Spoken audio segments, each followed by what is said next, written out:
guyyaa buleewwan keenya Suudi Arabiyaatti beelaa fi dheebuudhaan mootummaan diktaatara Itoophiyaa yeroo Suudiin ummata kan keenyarraa galfadhu jettuuni maal jedhan dhageettanii waan biyyatti galchee ittiin qubsiisu naa kennaa akkasitti isinirraa fudhadhaa jedheen.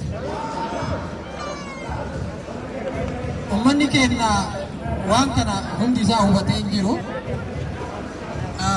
Mootummaan Saawudii oma tokkollee uummata keenyarraa hin qabu.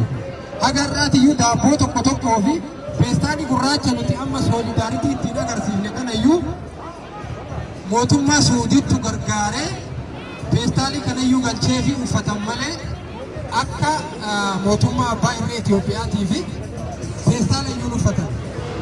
Golaataa adii irra ciisu kun ijoolleen keenya. Kanaaf ammallee ummanni keenya ka biyya keessaallee ka biyya alaallee ijoolleen keenya ijoolleen Oromoo keessattuu parsantii 95 ilmaan Oromooti biyya Suudi Arabiyaa keessatti warri feestaalii irra ciisaa jiru warri beelaaf dheebuun qorraan aduun gubataa jiru suni ijoollee keenya. Ijoollee keenya immoo ittiin daldalachuuf ittiin maallaqa biizinesa ittiin hojjechuuf narraa fe'adhu jedhee baajata isaa ramadee yeroo mootummaan Saawudii galfadhu jedhee gaafatu mootummaan Itoophiyaa abbaan irree waan ittiin biyya qubsiisu waliin naa kenni maallaqa waliin sirraa fudhadhaa nama fayyaa sirraan fudhadhu jedheeni ijoolleen keenya kanarratti dhumaa jirti jechuudha. Kanaaf har'a nuti ijoollee sanii fi birmannaa isaanii warri faranjiillee akka nu dhaga'uufi afaan isaan dhagaaniin itti iyyannee jirra.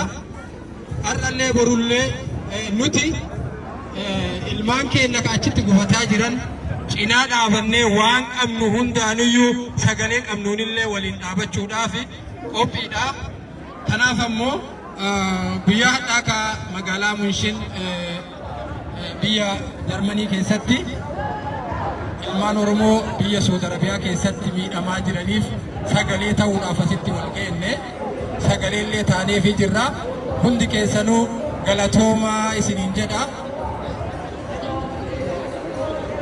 Kanaaf asirratti dhaabaa namoonni hedduun ka Abdiin Faallee jiru Sa'aat Fatiyaan namoota hedduutu yaada asirratti kennatu kanuma jechuu barbaadeetti galatoomaa.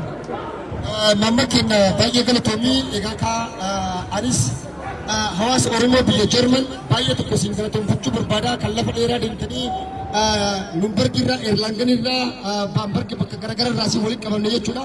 Obboloota keenya keessattuu biyya Saawudi Arabiyaa keessatti miidhamaa jiraniif sagalee ta'aa jirra. Mee maayikii gara keessanitti isinitti dabarsaa. Dr. Tasfaa jechuun gara keessanitti dabarsaa. Mee waa'ee hiriira guyyaa har'aa kanarraa akka ummata keenyaaf ibsatanii fi ummanni Oromoo biyyoota idil addunyaa biraatti argamu maal godhuu qaba dirqamni isaanii maali jettanii amanu? Fayyadaa carraa kana kennuu fi maaliif as wal geenye immoo jennu ummanni Oromoo biyya adda addaatti keessumaa biyya Saawudiitti rakkoo hamaa keessa jiraachuu isaaniiti. Ani isaan rakkoo isaanii maaliif rakkoo kana keessa galan ni jedhu hundeensaa eessa isa jedhudha wal gaafachuudha qabna.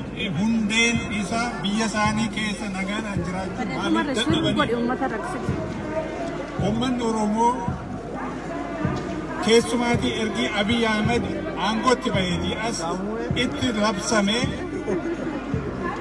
sirna mootummaatiin jedhamee beekaa ummata Oromoo qe'eesarra akka hin jiraanne biyya isaarra akka hin jiraanne itti duulamee ajjeefamaa biyya ari'amaa qe'eensaa gubataa har'a yeroo as dubbannu kana fannoo Amaaraarraa Gojjamii fi Shawaarraati gaditti duulchisanii ummata Oromoo qe'eetti gubaa har'a kunoo amma kan dhageenye Abuna Gindabarati ilmaan Oromoo qe'eesaanii irratti gubaa mana isaa irratti gubaa Wallagga Horroo Guduruu guutuu akka jirutti fannootti duulchisanii militaarii Itoophiyaa kan Eertiraa tuulafiin itti duulchisanii qe'ee Oromoo qe'ee jaarsaa qe'ee jaartii itti gubaa qe'ee isaarraatii ari'aa ajjeesaa ilmaan Oromoo qaroo akka bosonuu adamsanii ajjeesaa karaa irratti gataa jiru. Hundeen rakkoo Oromoo mootummaa Itoophiyaadha. Mootummaa Saawudii miti Saawudiin mana hidhaa galchuunsaa seera addunyaatiin eegee namoota kana kan isaan barbaachisuuf geessuufiin dirqama isaanii biyya isaaniitti akka deebi'an biyya isaanii irratti nagaadhaan akka jiraatan kan gochuun irra ture garuu mootummaadha jechuudha. Anaaf naqaaneessa uummanni Oromoo kanaan mootummaa jechuun irra jiru mootummaa otoo hin ta'in shiftoota walgahee biyya ollaarraatii meeshaa humna liqeeffatee diroonii bitatee qabeenya biyyattii kan isheen qabdu gurguree biyyatti qabeenya biyyatti gara fuulduraa qabdii qabsiisee ummanni Oromoo ummanni biyya sana jiru kan bor kaffalu isaaniin qabsiisee liqeeffatee qawwee ittiin bitee diroonii ittiin bitee ummaticha deebisee ajjeesaa fixaatii jira. Ummanni Oromoo kana hubachuudha qaba.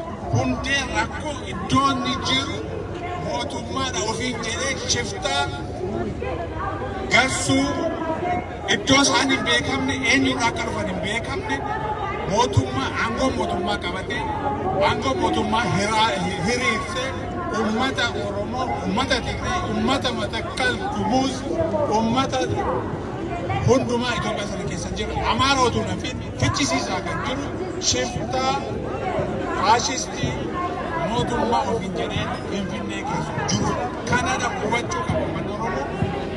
Biyya sana humni kun kan inni jeequmsa keessa lola hin dhumne keessa kan inni galche tokkittiin aangoo isaa tikfachuu qofaadha.